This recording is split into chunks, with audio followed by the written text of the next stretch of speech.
ভাবুন তো, আপনারও কি এমন হয়? সকালে ঘুম থেকে উঠে বাথরুমে গেলেন, কিন্তু মনে হলো বাথরুম পুরোপুরি ক্লিয়ার হলো না। অনেকক্ষণ বসেও পেটটা যেন পুরো পরিষ্কার হচ্ছে না। আর প্রায় সময়ই পায়খানা কষা হয়ে যায়। পেট ভারী মনে হয় আর সারাদিন সেই অস্বস্তি সঙ্গে থাকে।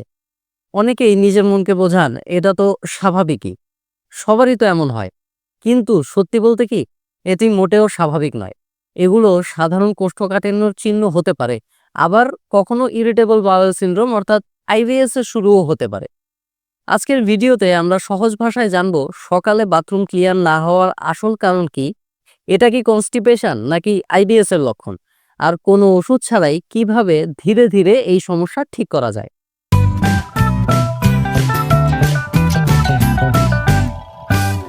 আসসালামু আলাইকুম, আমি ডক্টর গাজী সাজ্জাদ হোসেন।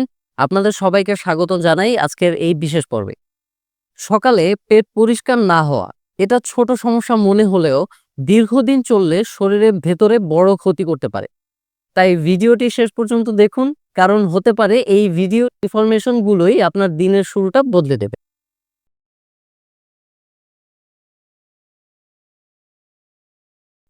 সাধারণভাবে সকালে পায়খানা হওয়া আমাদের শরীরের একটা ন্যাচারাল রিফ্লেক্স।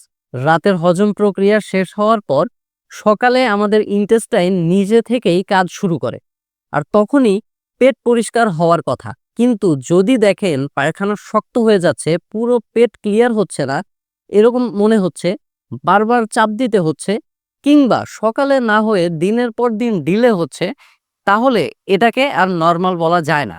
এগুলো আসলে কনস্টিপেশন অর্থাৎ কোষ্ঠকাঠিন্যর গুরুত্বপূর্ণ সাইন্স, কিংবা ইরিটেবল বাউল সিনড্রোম অর্থাৎ আইবিএস এর আর্লি সিমটমও হতে পারে। এই ধরনের সাইন সিমটমস গুলোর মাধ্যমে শরীর আপনাকে আগেভাগেই ওয়ার্নিং দিচ্ছে যে ভেতরে কিছু ঠিকঠাক চলছে না।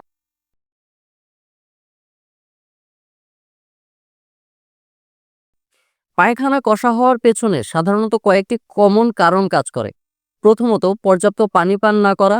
রাতে আমাদের শরীর স্বাভাবিকভাবেই একটু ডিহাইড্রেটেড থাকে। সকালে উঠে যদি পানি পান না করেন, তাহলে পায়খানার পানি শোষিত হয়ে স্টুল শক্ত হয়ে যায়। দ্বিতীয়ত, ফাইবারের অভাব। দৈনন্দিন খাবারে যদি শাকসবজি, ফলমূল বা আঁশযুক্ত খাবার কম থাকে, তাহলে ইন্টেস্টাইন ঠিকভাবে কাজ করতে পারে না এবং বাওয়েল মুভমেন্ট স্লো হয়ে যায়। তৃতীয়ত, পায়খানার চাপ চেপে রাখার অভ্যাস। ১ দিন, ২ দিন, ৩ দিন করে বারবার পায়খানা হবার আর্জ বা টেন্ডেন্সি ইগনোর করলে অন্ত্র ধীরে ধীরে অলস হয়ে পড়ে এবং পরে আর ঠিক সময়ে সিগন্যাল দেয় না। আর সবশেষে, দেরিতে ঘুমানো ও অনিয়মিত লাইফস্টাইল। এতে শরীরের বায়োলজিক্যাল ক্লক তার রিদম হারায়, যার সরাসরি প্রভাব পড়ে আমাদের ডাইজেশন এবং সকালে বাথরুমের ন্যাচারাল রুটিনের উপর। আইবিএস এ আক্রান্তদের ক্ষেত্রে এই কারণগুলো আরো বেশি প্রভাব ফেলে। পাশাপাশি স্ট্রেস, অ্যাংজাইটি বা ডায়েটের অনিয়মে আইবিএস ফ্লেয়ার আপস হতে পারে।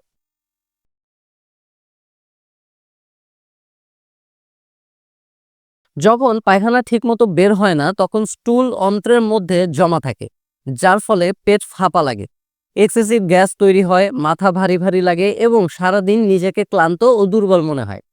এমনকি অনেক সময় ত্বকে ব্রণ দেখা যায় বা মুখে দুর্গন্ধও তৈরি হতে পারে। এই সিমটমস গুলো সাধারণত কনস্টিপেশনের সঙ্গে দেখা দিতে পারে, কিন্তু আইবিএস এর ক্ষেত্রে এই লক্ষণগুলো আরো ক্রনিক বা দীর্ঘস্থায়ী হয়ে যেতে পারে।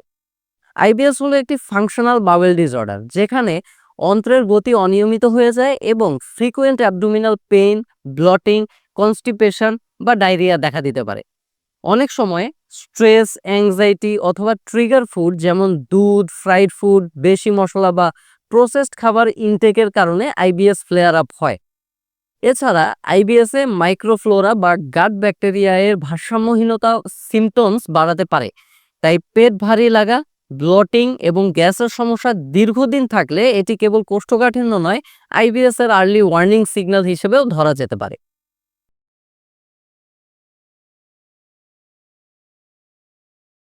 বেশিরভাগ ক্ষেত্রেই কষা পায়খানার সমস্যা ওষুধ ছাড়াই ঠিক করা যায়। সকালে ঘুম থেকে উঠে ১ গ্লাস হালকা গরম পানি পান করুন। এটা ইন্টেস্টাইনকে জেন্টলি অ্যাক্টিভ করে। পাশাপাশি খাবারে রাখুন পেঁপে, পেয়ারা, আপেল, শাকসবজি, ডাল, ভুসি, আটা বা লাল চাল, যা বাওয়েল মুভমেন্টকে স্মুথ রাখে। চেষ্টা করুন প্রতিদিন ২০ থেকে ৩০ মিনিট হালকা হাঁটা বা স্ট্রেচিং করতে, যাতে ডাইজেস্টিভ সিস্টেম অ্যাক্টিভ থাকে। আর সবচেয়ে ইম্পর্টেন্ট, সকালে নির্দিষ্ট সময়ে টয়লেটে বসুন এবং প্রেসার চেপে রাখবেন না। এই ছোট ছোট হ্যাবিটগুলো কনসিস্টেন্সি সহ পালন করলে কনস্টিপেশন বা আইবিএস এর সমস্যা অনেকটাই কমে আসে।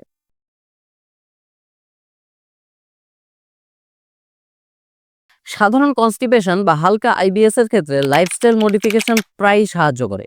তবে যদি এমন কিছু ওয়ার্নিং সিমটমস দেখা যায়, যেমন 1 থেকে 2 সপ্তাহ ধরে সমস্যা কমছে না, কিংবা পায়খানার সাথে রক্ত দেখা দিচ্ছে, অথবা তীব্র পেট ব্যথা হচ্ছে বা হঠাৎ ওজন কমে যাচ্ছে, তাহলে দেরি না করে ডাক্তারের পরামর্শ নেওয়া জরুরি।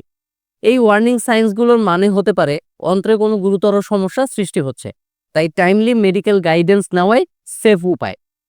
সবশেষে মনে রাখবেন, সকালে পেট পরিষ্কার না হওয়া মোটেও স্বাভাবিক নয়, এটি আপনার শরীরের একটি সতর্কবার্তা।